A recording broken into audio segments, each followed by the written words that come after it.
Thank you so much for stopping by my channel, 521 Investment Wealth Builders. I'm going to cover the last two stages of the economic cycle, and that's contraction and trough. The previous video, I went over expansion and peak.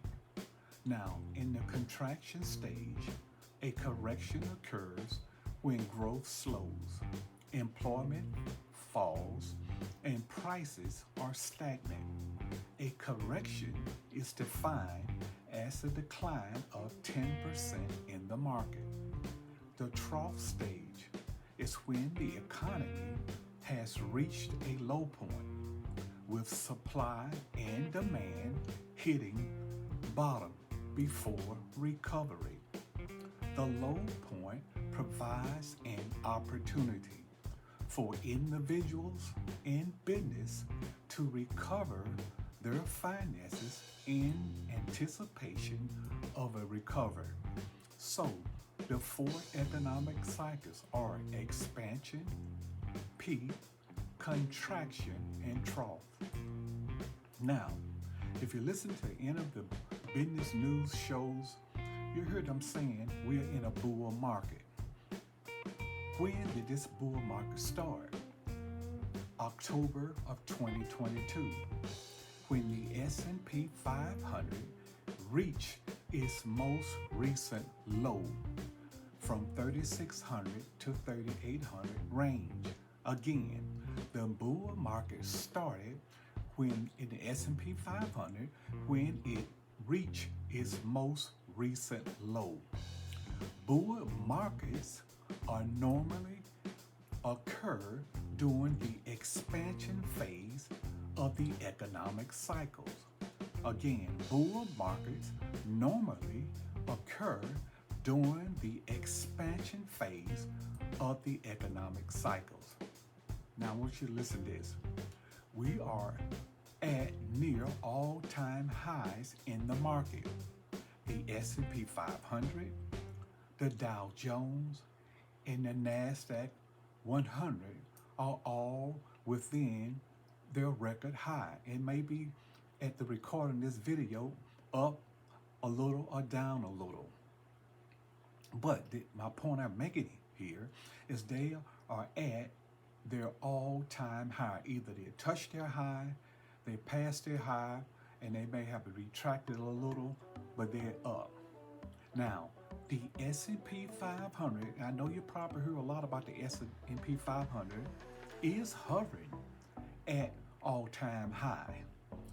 I believe the more I understand the financial language of the market, I have the potential to profit. And why? Because my belief system has changed.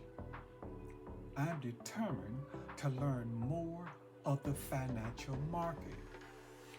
The more I learn, the more my belief system change. Now, what is the S&P 500? And we hear a lot about it. Now, before I begin to really study financial markets, I would hear S&P 500 and didn't have a clue of what it was. The S&P 500 index is a market capitalization weighted index. 500 of the largest companies trade on either the NYSE, the NASDAQ, or CBOE, and that deals with options. I did not know, listen to this, that the bell ringing, in the morning when they ring the bell and they ring in the afternoon, is a symbol of the stock market success. Again, I did not know the ringing of the bell. I used to see it all the time, but it's a symbol of the success of the stock market. Now, some people want to be successful but fear the stock market. I'm gonna make a statement here that I heard a long time ago, and I know it's true. The stock market was created to generate wealth.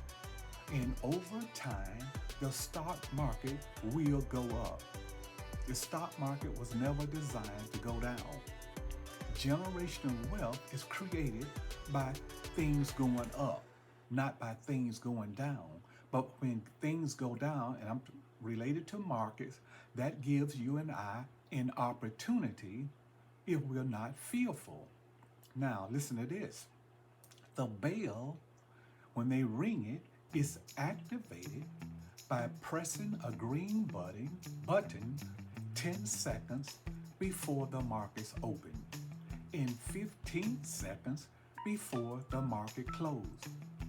In order to be included in the S&P 500, the company must meet certain requirements.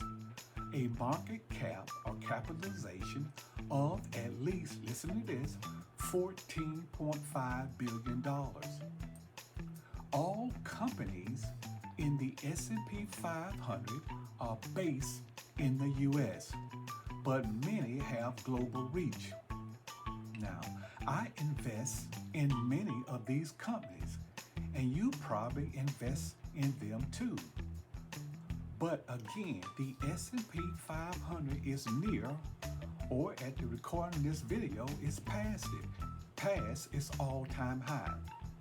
Now, what factors will push it higher or bring it lower? Something is going to continue to push it up, or something is going to bring it down. And I'll cover that in another video. Now, we have had good retail sales and some top expectation, and they support the notion that the U.S. is not on the brink of a recession. This is election year. We hear a lot about recessions. In an election year, people don't want to hear about recession. They want to hear about opportunity.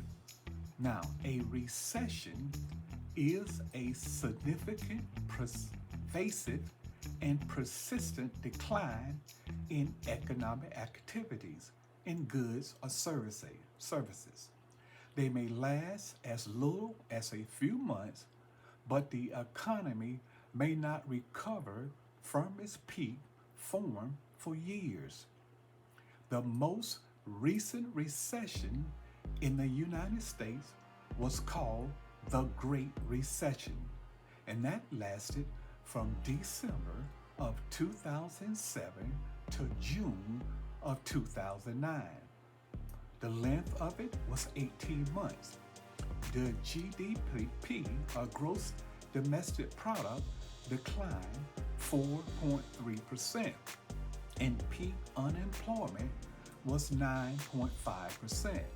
Now, it has been said that American households lost an estimated $16 trillion in net worth. I'm going to say that again. It has been estimated during that time, $16 trillion of net worth was wiped out. Now, the middle class and lower income bracket experienced much of the loss due to the collapse in the housing market, and I know you remember that, and plummeting stock prices. So the housing market collapsed and stocks began to go down. Now, this was said to be the cause. It is said that the government failed to regulate the financial industry, and the Federal Reserve inability to stop banks from giving mortgage to people who proved to be bad credit risk. There was also a lot of borrowing by consumers and corporations that created asset bubbles. I'm going to read that again. There was a lot of borrowing by consumers and corporations that created asset bubbles. Now, creation always have a time factor. Bubbles have a time factor. A bubble in an economic cycle is characterized by rapid escalation of market value, particularly in the price of the asset. The fast inflation is followed by a quick decrease in value or contraction, sometimes referred to as a crash or bubble burst. Now, I remember that a lot. Crash and bubble burst. It was all over the news. Now, when I was a kid, I would often buy bubble gum from the store. And I really like Bazooka bubble gum. And you can see it in this over on the display. You can see Bazooka bubble gum. It was not enough to have one piece because when I put one piece in my mouth, I only can blow a small bubble. Again, when I only had one piece of bubble gum in my mouth, I can only make a small bubble. What I would do, I would try to stuff my mouth and chew to inflate a bubble large enough to see how long it would take to burst. I believe another asset bubble has begun to form. Now, this is 521 investment talking. You may believe something completely different. I believe another asset bubble has begun to form. And I know this will happen because, as I said in this video, in the previous video, things are cyclical. A cycle. It goes in a cycle. Now, I will discuss it on my next video. I'll discuss what I believe is the next bubble and is forming. But again, if you understand financial language, you don't have to fear a bubble being formed. You have to position yourself correctly. And I'll cover that on my next video. Again, if you're looking to get into passive real estate, I talk to people all the time. On the street, when I get my hair cut, people are always asking me where they should invest, how they should invest. And I ask them, are they looking for passive or active income? I myself am looking for more passive investing now.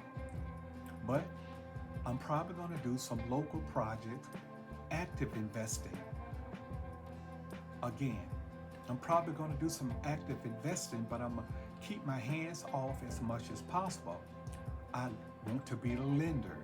You heard me say that on another video. I positioned myself to be a lender. A lender. Now, if you're looking for passive investing, I invest in Fundrise, and I started in December of 2022 with $10. If you're looking for passive investing in real estate, check it out. Send me your email and you will get an invite from Fundrise. It's your choice. You're going to always hear me say this. It's your choice to invest or not to invest. It's totally up to you. It's totally up to you. But remember this. Don't be a spectator. Just looking at the game, cheering when somebody make a touchdown, scoring, shooting a 3-point, and it's not you. Position yourself. If you're looking for passive investment, position yourself. It's not hard to do. I did it with $10. And that's because I believe in diversification. So that's one of my investments. I have many more, but that's passive investing. that 521 investment is doing. So send me your email and you'll get an invite from Fundrise. The choice is up to you. Please subscribe, share this video, give me a like. Help me grow my channel, and it's going to grow. Even if it's growing little by little, small, but it's still growing. Thank you so much. May God bless you. Until we meet again, peace.